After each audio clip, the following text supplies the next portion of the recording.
Si je veux proposer donc une superbe émission TV que vous pouvez faire une recherche sur Yahoo ou Google ou un tout autre moteur de recherche existant, hein, je veux dire, euh, et c'est ce qu'on appelle nazi mégastructure, qui sont en plusieurs épisodes. Mais il y en a une, bon, il y a quelques émissions que je vous en ai, bon, très intéressantes à voir, par exemple, qui est de saison 2, mais je sais plus de quelle chaîne, hein, saison 2, mais vous tapez ça, vous allez avoir, voilà, vous allez avoir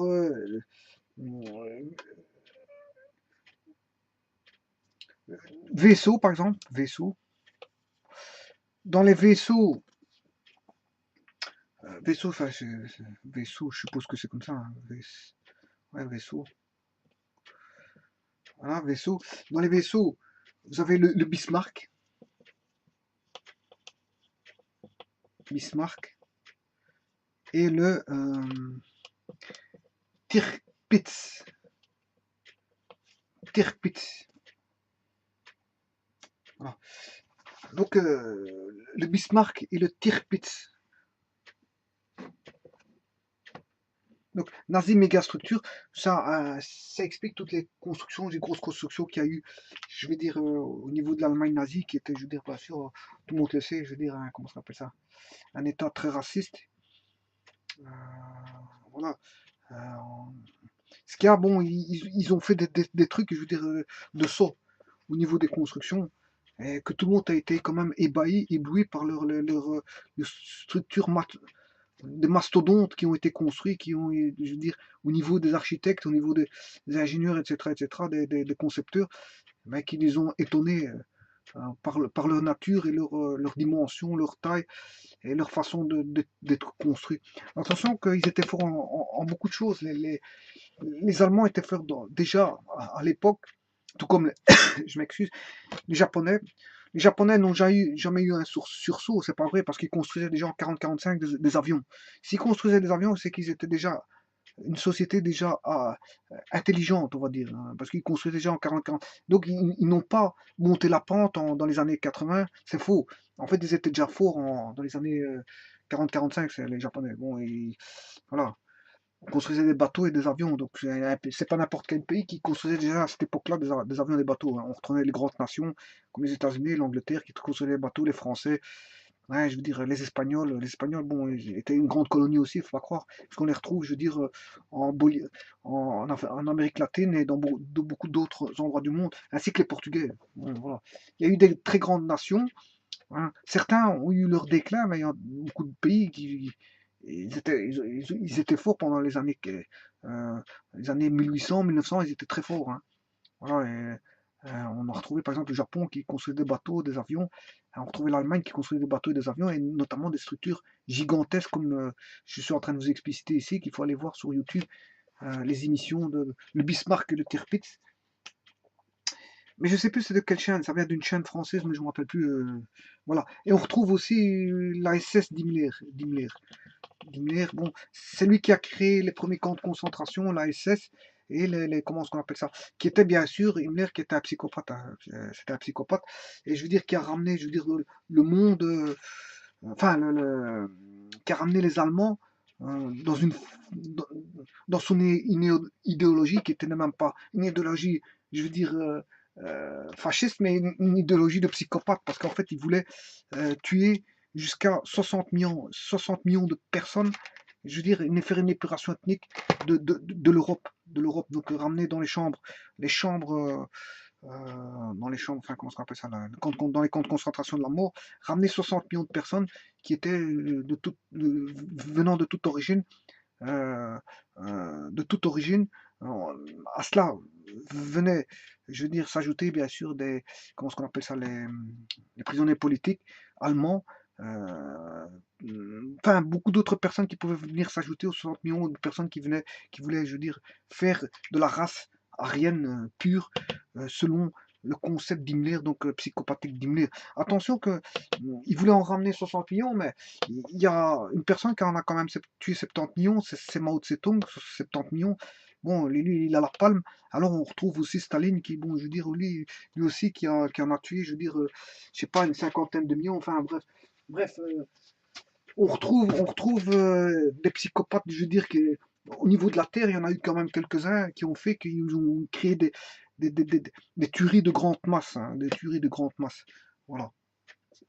Et donc, on retrouve la SS d'Himmler avec tous les camps de concentration qui ont commencé par cet homme-là, que c'est lui qui a créé purement ces camps, et qui était intégré à l'équipe d'Hitler, et qui, je veux dire, tout le monde le sait, était un psychopathe et a formé des psychopathes pour tuer, pour être méchant et tuer, je veux dire, sans aucune, comment est-ce qu'on appelle ça, aucune vergogne, comme on dit, aucune vergogne.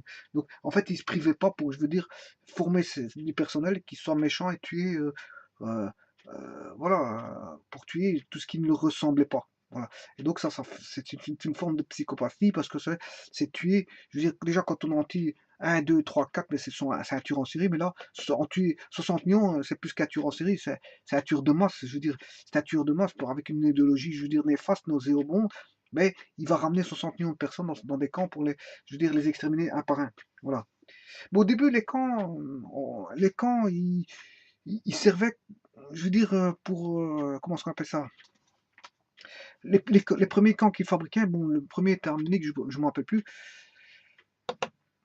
Les premiers camps étaient des camps de, comment est-ce qu'on appelle ça, de prisonniers. C'est-à-dire que les prisonniers étaient des prisonniers politiques, etc., etc. Enfin, il y avait toutes sortes de prisonniers à l'intérieur, mais en fait, au début, ils travaillaient. Ils travaillaient dans les camps, mais ils étaient maltraités, hein, ils n'étaient pas bien nourris, etc., maltraités par des gens qui étaient formés à être méchants. Et ces gens-là qui étaient formés à être méchants, après, ils sortaient des surveillances des camps pour aller dans la Waffen-SS. Bon, de l'SS, ils passaient Waffen-SS, et de Waffen-SS, en fait, ils allaient tuer des prisonniers qui n'avaient rien fait, qui, en fait, ils ne respectaient pas, je veux dire, comment est-ce qu'on appelle ça, fatalement, ils ne respectaient rien, parce qu'en fait, ils étaient devenus psychopathes, comme le psychopathe Himmler, qui avait donné des idées nauséabondes je veux dire, comment est-ce qu'on appelle ça, à suivre, voilà. Et donc, les SS des camps de concentration étaient formés là-bas dans les camps pour devenir méchants et pour, à la fin, je veux dire, finir par être méchants, à faire la guerre et à tuer tout ce qui bougeait. Je veux dire, voilà, quand ils attrapaient les prisonniers anglais, par exemple, ils les fusillaient un par un, voilà, sans laisser aucune chance. Et en fait, ils ne respectaient pas les lois les lois internationales sur le traitement des prisonniers. Voilà, il les prenait, il les attrapait, hop, il les mitraillait un par un. Et voilà, et ça c'était la Waffen-SS parce qu'ils étaient très méchants, mais ils étaient éduqués pour être méchants, très méchants, au travers, déjà à la base, par les premiers camps de concentration de travail. On va dire les premiers camps étaient des camps de travail. Par contre, les camps par après, il n'y avait plus tellement de logistique. On ne savait plus suivre la logistique des camps, donc il fallait les exterminer parce qu'ils ne savaient plus donner à manger. Voilà. Il y avait de plus en plus de prisonniers, hein, venus notamment provenant de l'épuration ethnique. Bon, il y avait de plus en plus de prisonniers, donc fatalement, là, c'était des camps de la mort, il fallait les exterminer parce qu'on ne savait pas les nourrir. Voilà. Voilà. Donc ici, tout ça, c'était le psychopathe Himmler, je veux dire, qui a pensé à tout ça, et voilà, hein, et il voulait faire une tuerie de masse de 60 millions de personnes. Voilà. Bon, mais là, bien sûr, vous comprendrez que c'est un vrai psychopathe. On est au-delà du nationalisme, hein. On est dans l'extra pur nationalisme, je veux dire, de manière structurée, au niveau idéologique, au niveau d'une psychopathie pour essayer de tenter, je veux dire, à faire une tuerie de masse. Enfin, on va dire comment on se rappelle ça, ce- enfin, je sais plus ce que j'avais dit, mais enfin bref. Ici, il y a un troisième partie, l'arme de la vengeance qui est le V1. V1, l'arme de la vengeance.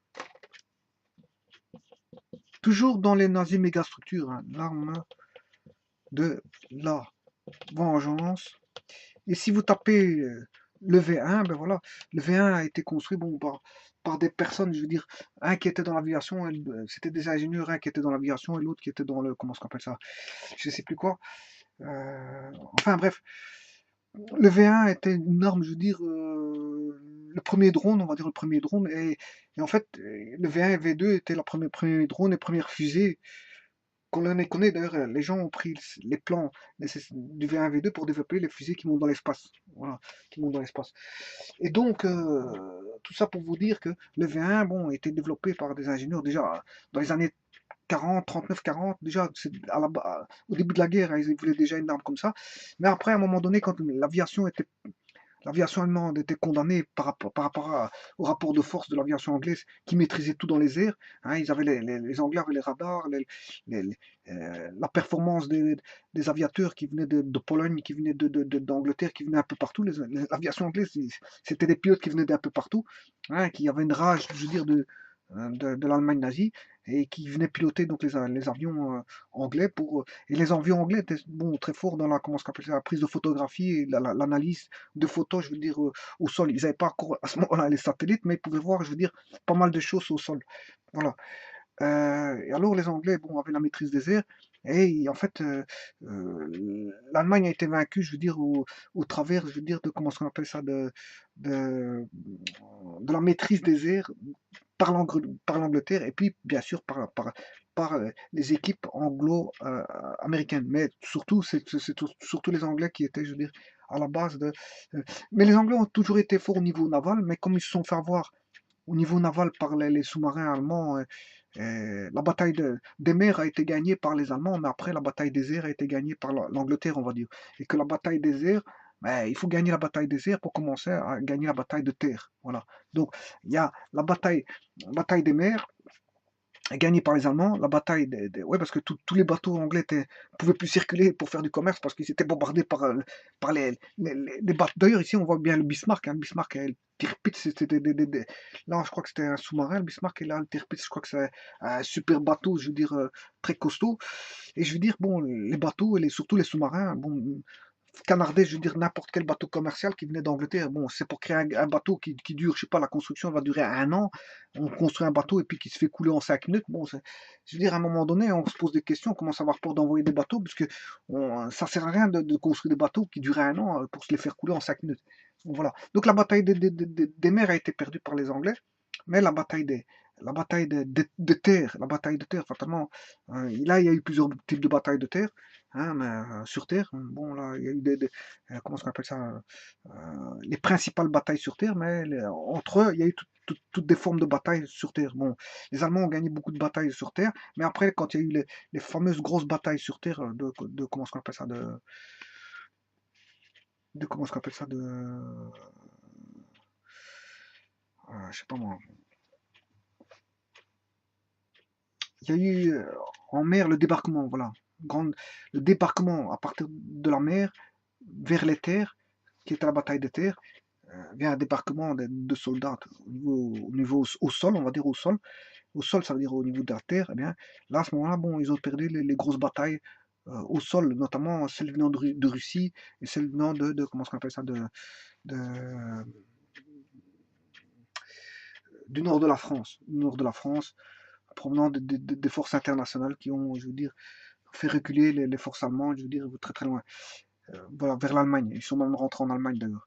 Je veux dire, ici, il faut savoir que euh, donc les forces allemandes ont perdu dès le moment où ils n'avaient plus d'aviation et qu'ils ont perdu leur aviation parce que les Anglais étaient très forts au niveau, je veux dire, de l'aviation. Et c'est grâce à l'aviation que l'Angleterre a pu s'en sortir par rapport bon, à l'Allemagne nazie. Voilà. Et donc, au dernier recours, les Allemands ont fait appel donc au V1, donc il avait été commencé à construire vers 39, 40, quelque chose comme ça, mais ils n'avaient pas eu les budgets nécessaires bon, en 39-40. Et puis, quand ils ont vu que les Allemands perdaient la bataille des airs, donc leur aviation, etc., il a fallu un dernier recours, un dernier sursaut pour essayer je veux dire, euh, les ingénieurs ont essayé de convaincre que le V1, V2 pouvait faire quelque chose, mais en fait, non.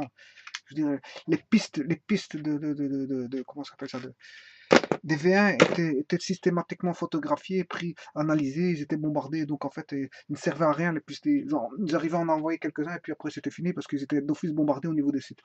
Mais c'était le prémisse on va dire, de drones, le prémisse des fusées, le prémisse de tout ce que vous voulez, mais c'était le prémisse des premiers avions sans pilote, en fait. Voilà. V1, V2. Voilà. Mais les systèmes étaient fort archaïques et c'était un système très dangereux. Hein. très, très dangereux parce que oui, quand on était sur une rampe, il fallait qu'il puisse être lancé à partir d'une rampe, mais parfois, généralement, il explosait, je veux dire, au niveau de la rampe. Hein, il pouvait tuer quelqu'un. D'ailleurs, les gens, ils mettaient l'avion, ils le lançaient, puis ils foutaient le camp en courant. Ils partaient en courant. Ils partaient en courant parce que, je veux dire, il fallait pas se faire. S'il ratait son saut, ben, il explosait, les gens en mouraient. Hein. Voilà. Et c'était fort bruyant. Les gens, je veux dire, quand ils voyaient voler un V1, on le voyait tout de suite parce que le bruit, il était caractéristique le bruit caractéristique du V1, V2 était fort connu. Je veux dire, donc les gens, ils repéraient tout de suite un V1 et ils allaient vite aux abris. Hein. Et il était normalement, il faisait beaucoup de bruit, beaucoup de bruit. Bon, c'était un moteur qui faisait beaucoup de bruit en fait. Voilà. Bon, ils ont cru qu'avec cet envolée de V1, ben, ils allaient changer le cours de la guerre, mais en fait non, il en était. Puisque en fait, l'Allemagne était, les généraux allemands savaient déjà à la base qu'ils avaient perdu la guerre. Il y avait Hitler en fait, qui s'entêtait à ne pas voir la réalité. Et une des grosses erreurs de l'Allemagne nazie, c'est d'avoir attaqué la Russie. Et c'est là que bon, tout a été déclenché. Et toutes les grosses troupes allemandes étaient, je veux dire, au niveau côté positionné au niveau russe. Et les Russes ont, je veux dire, ont fait une déferlante en hiver et ont massacré, je veux dire, les troupes. Et les troupes allemandes ont commencé à subir des pertes à ce niveau-là. Et ils sont descendus jusqu'en Allemagne. Et voilà. Et de l'autre côté, ils étaient pris en étau par les Américains et par les Français, enfin les Britanniques et les forces franco-britanniques, parce qu'il y avait des Français aussi de la résistance, etc. Ben, je veux dire, voilà. Donc, en fait, euh,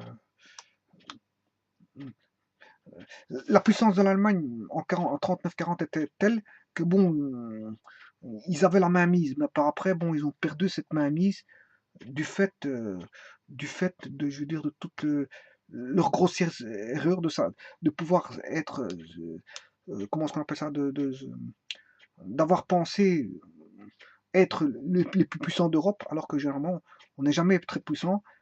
On a toujours des puissants autour de soi et que la Russie était puissante, et que les États-Unis étaient une puissance qui pouvait intervenir d'un moment à l'autre et que l'Angleterre était malgré tout une puissance et que l'on n'a pas tenu compte. Maintenant, la France était une puissance, voilà, mais malgré tout, la France, je veux dire, était moins puissante, on va dire, que l'Allemagne. Mais il fut un temps où la France avait en 14-18, je veux dire, rivalisé avec les forces allemandes, mais pas en 40-45. En 40-45, bon, elle a fait appel à des forces étrangères voilà. Et donc l'Allemagne s'est retrouvée, je veux dire, à plusieurs puissances sur le dos, et donc fatalement, bon, à elle seule, elle n'aurait jamais su venir gagner cette guerre. Donc c'était une cause perdue. C'était une cause perdue. Donc voilà, la guerre de l'Allemagne, c'était une cause perdue. Donc voilà. Donc en fait, et ça, c'est cette cause perdue. Ben, je veux dire, ils n'ont jamais imaginé. Pourquoi? Parce que eux, ils avaient une cause gagnante, pas perdue. Ils étaient forts au niveau de tout, de l'architecture, de tout ce qu'on veut, mais de la chimie, de tout. Ils étaient forts dans tout, tout, tout, dans les domaines techniques et tout ce qu'on veut. Mais le problème, c'est que dans le nationalisme, bon, il y a une guerre permanente, et bon, cette guerre permanente, hein, dans le fond de la guerre permanente, on retrouve l'Armageddon. On va se battre contre, je veux dire, voilà. Et ils ont subi l'Armageddon. Bon, ils pensaient, je veux dire, être les supérieurs de la nation, je veux dire, de l'Europe et du monde. Mais en fait, et pouvoir, je veux dire, avoir leur mot à dire sur, sur tout être humain, quelle que soit, je veux dire, sa race. Et donc, là, c'est là que, je veux dire, le nationalisme les a perdus. Les a perdus. Voilà. Attention que si Hitler n'avait pas viré vers ce nationalisme dangereux, notamment avec des gens comme Himmler, et, et ne pas être tombé, je veux dire, dans la démesure et, et ces grandeurs, je veux dire, de psychopathes qui se retrouvent au niveau du pouvoir. Mais en fait, Hitler aurait pu être un bon, je veux dire, président, pour autant que, je veux dire, il ne commette pas toutes ces folies des grandeurs et toute cette tuerie et toute cette, je veux dire, cette destruction qui a ramené à son autodestruction. Il aurait pu, je veux dire, être un président, ramener l'Allemagne vers une certaine grandeur, mais en soustrayant, je veux dire, tout ce qui était, comment est-ce qu'on appelle ça, maléfique dans son entourage et dans son esprit. Et à partir de là, s'il avait été d'une âme bonne, bon, il aurait pu faire quelque chose pour l'Allemagne, mais il en a été été tout autre, bon, il a décidé, je veux dire, hum, je veux dire, d'avoir la folie des grandeurs, de dominer le monde, d'être, sachant qu'il était aux commandes d'un pays puissant, ben, d'avoir des délires comment ça s'appelle ça, d'hommes super puissants, d'hommes euh, de tous les pouvoirs. Et en fait, non. Bon, il est retombé vite par terre au bout de 5 ans. Voilà, voilà, au bout de 5 ans, il s'est trompé sur toute la ligne. Et en fait, sur toute la ligne, toute la ligne. Bon, déjà d'attaquer tous ses voisins, d'avoir une dame nationaliste et comment on appelle ça, d'être raciste vis-à-vis des étrangers. Et voilà. Voilà, donc en fait, il a commis pas mal de fautes.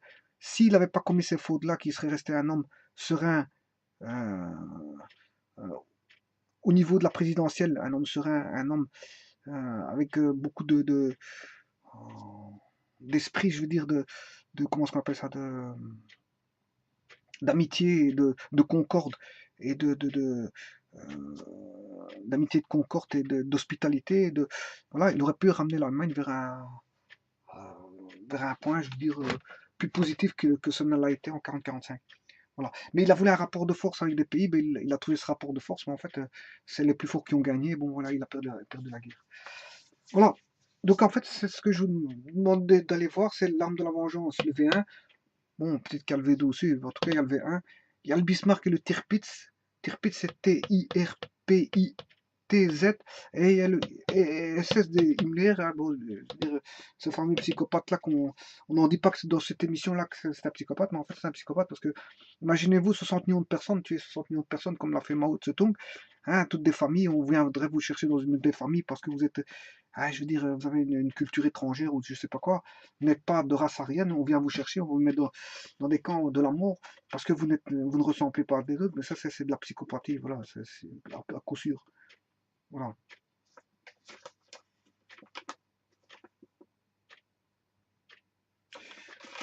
Voilà, je vous remercie beaucoup.